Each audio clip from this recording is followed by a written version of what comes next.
JP Morgan analyzed the actual spending of 5 million retiree households, and they found something that nobody's talking about. Retirees with a guaranteed monthly income check spend 44% more than retirees who pull from a portfolio. And it has nothing to do with how much actual money they have. It's all about fear. When your income shows up in your checking account every single month, you're not afraid to spend that money. But when it doesn't, every purchase that you make feels like a withdrawal that is shrinking your retirement accounts. That psychological difference quietly determines whether you're going to actually live the retirement that you saved for. Today, I'm walking through what JP Morgan's research actually found, what that means for how much you need to save, and how to structure your income so that you're not leaving your retirement on the table. Most retirement planning starts with picking a net worth target, maybe $1 million, $1.5 million, maybe $2 million if your financial advisor is the cautious type. You plug your age and your savings rate into a calculator that spits out a number, and then you spend the next 15 to 20 years trying to reach that number before the time runs out. But the thing that most people don't realize is that calculation and those numbers are based on an assumption that JP Morgan's data has shown is incorrect. The standard retirement model assumption is that your spending increases 3% every year to match inflation. And that makes sense. Prices go up, so spending goes up.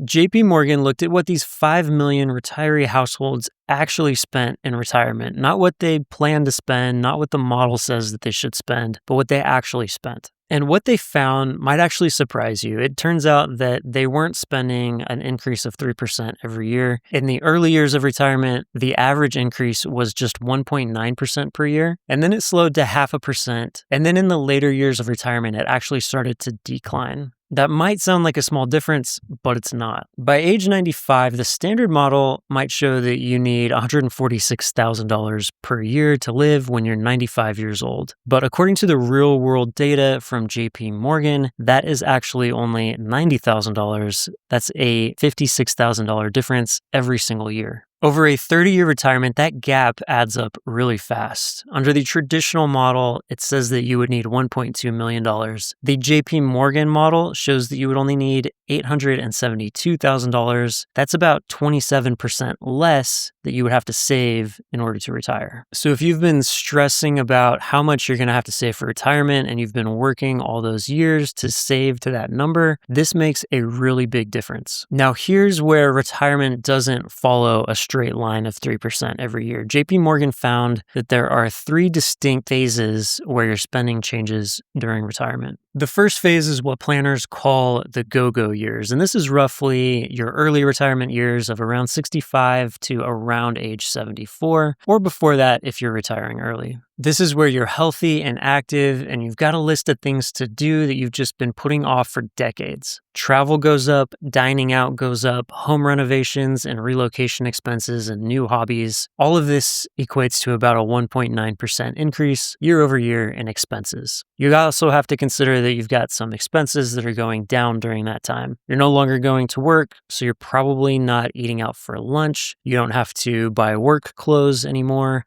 You're probably not commuting anymore, and so some expenses go down while some others go up. On average, JP Morgan found that the difference is you have a 1.9% increase year over year in retirement. But here's one thing that catches people off guard, and that's that the 2 years before retirement and the 3 years immediately after retirement, spending can go up by as much as 30%. That's because these are the years when people will renovate their house and they'll take that trip to Italy and they'll buy the RV and they'll do those things that they've been putting off essentially their entire life and been waiting for these years specifically. This is usually a one-time spending splurge that almost nobody plans for.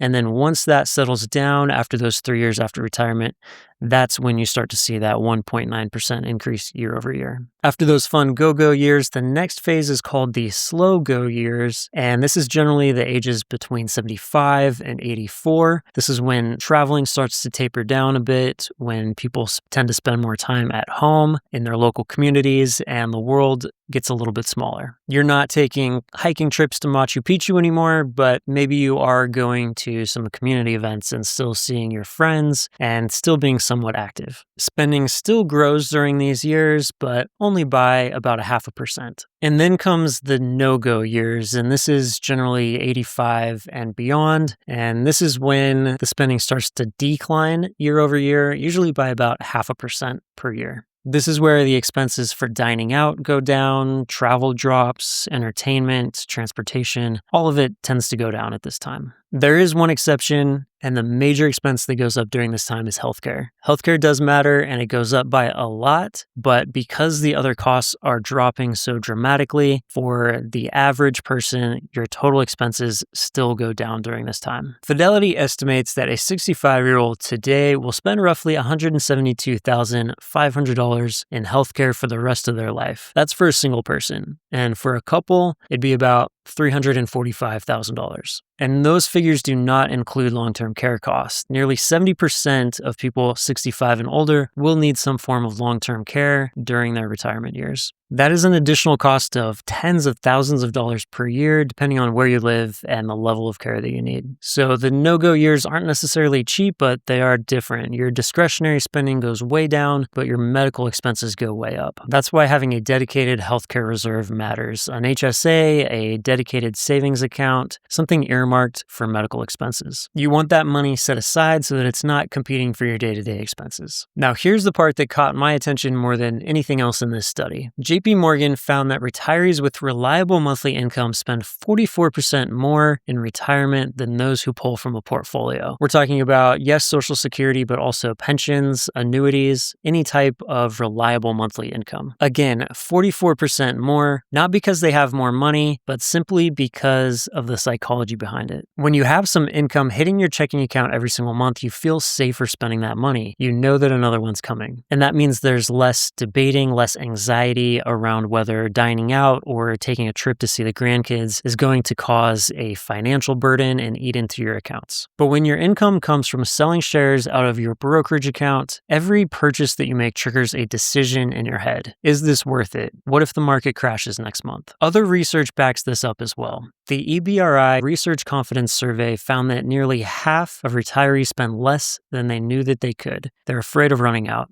People who have enough money to live well are choosing not to because the way that their income is structured makes them anxious. This is what most of these retirement videos skip, and what most financial advisors don't realize is that the spreadsheet might say that you're fine. But if your income structure makes it so that you're staying up at night, you're not going to live like you're fine. It's a permission to spend problem. You might be at that number that you were planning on hitting, your savings account might look great, but if you don't feel safe spending it, then what's the point? Now, here's where this gets practical. The 4% rule was designed in 1994 by a financial planner named William Bengen. Withdraw 4% of your portfolio in year one and then adjust for inflation every year after that. It was built to survive the worst 30-year stretch in US stock market history, and it works. In fact, it works so well that the vast majority of retirees who follow it actually end up with more money at the end of their lives than they did when they started retirement. The rule was designed to withstand the worst case scenario so that you don't run out of money, and it almost always leaves you with more money at the end, which means that most people following it are underselling their retirement, skipping trips, downsizing too early, saying no to things that they can afford because the model told them to be conservative. That doesn't mean that you should throw the 4% rule out the window. It is a good guardrail, but the JP Morgan data shows us that we can be a little bit smarter in how we apply it.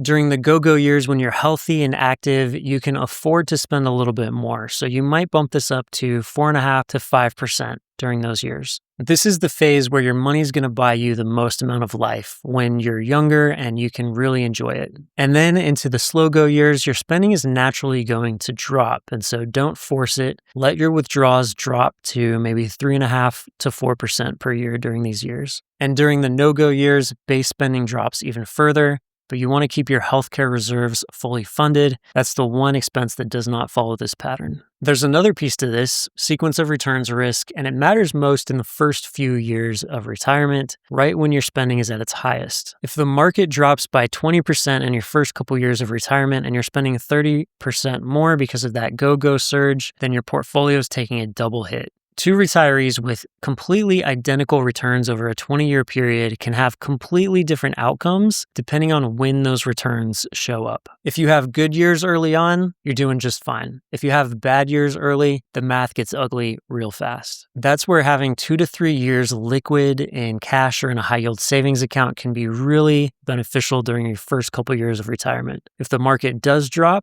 then you can pull from those reserves instead of selling your shares. Now, I want to be upfront about something. This "you might need less than you think" message, it applies to people who have actually saved up a meaningful amount. The median 401k balance for Americans age 65 and older is $95,425. That means that half have less than that and half have more than that. For those folks, the risk isn't oversaving, it's undersaving, and the JP Morgan data doesn't really change that. But if you're watching this video, you're probably in the group that actually plans. You're thinking ahead, you're running numbers, and for you, this data is actually good news. It means that the target number that you've been chasing might be 27% higher than what you actually need to retire. That might mean retiring a year or two early, or it might mean spending a little bit more in the early years when it matters most. So the question isn't just how much do I need, it's what kind of income do I need? If guaranteed monthly income changes everything about how retirees spend, then the logical move is to build some of that up before you stop working. Social Security is the obvious starting point here, but if you take Social Security early at age 62, then you're going to get 30% less than your full retirement age amount. And if you wait until you're 70, you can get 24% more than your full retirement age amount. For many healthy people, the math favors patience. Beyond that, you want to have at least one income source that shows up in your account every month without you having to sell anything. This could be income from dividend stocks, it could be interest from bonds or a high-yield savings account, or there's one that few people have heard of, and this is called secured mortgage notes, where you're essentially acting like a bank and lending against a piece of real estate. You get monthly payments, a set term, a fixed interest rate, and a first position lien on a property. Wall Street doesn't promote this much because they don't earn fees when you do it yourself, but some of the biggest financial institutions make their money this way, and it's one of the oldest ways to make money. The point here isn't any one specific income vehicle, it is that you shouldn't just have one big pile of money in retirement that you have to draw down and hope that it lasts. It should include at least one income stream that gives you a monthly check, the kind that the JP Morgan data shows makes all the difference in retirement. If your baseline expenses are covered by predictable monthly income payments, you're going to be in better shape than most retirees. If you know that your rent and mortgage, your utilities, your groceries, your insurance, your transportation is paid for every month, you're going to be able to sleep much better at night. If you can cover these with reliable checks, then the rest of your portfolio becomes fun money that you're not afraid to spend.